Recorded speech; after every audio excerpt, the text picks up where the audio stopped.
د افغانستان د ودانۍ او پرمختګ په اړه د اسلامي امارت د واکمنۍ لخوا مهم راپورونه خپاره شوي.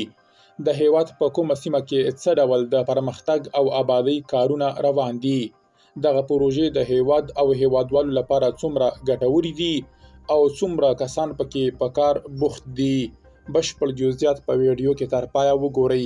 پتمنو لیدونکو ستړي مشئ. له پکتیکا څخه هم خبر لرو، خو پیل پر بدخشان کوو. د ملي دفاع وزارت مرستیال ملا عبدالقیوم ذاکر په لارښوونه په بدخشان کې د لوی پامیر لپاره د 120 کیلومتره سړک جوړېدو چارې پیل شوې.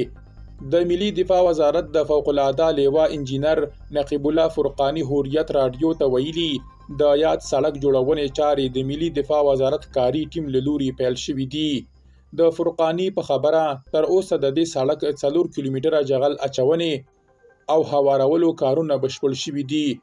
له غازخان پیل تر پامیر کلینیک غځېدلي د دغه 120 کیلومتره اوږد سړک چارې به په 4 میاشتو کې بشپړې او د پامیر 300 کرغیزي کورنیو ته به د تګ راتګ اسانتیاوې برابرې شي. لوی پامیر د افغانستان له لرو پرتو سیمو ده چې دغه سیمې ته د واکمنۍ له لوري د سړک جوړول بې مخینې دي. بل پلو د ټولګټ وزارت دوشنبه د پکتیکا او زرمت د 38.9 کیلومتره سړک د اساسي بیا رغونې چارې پیل کړې.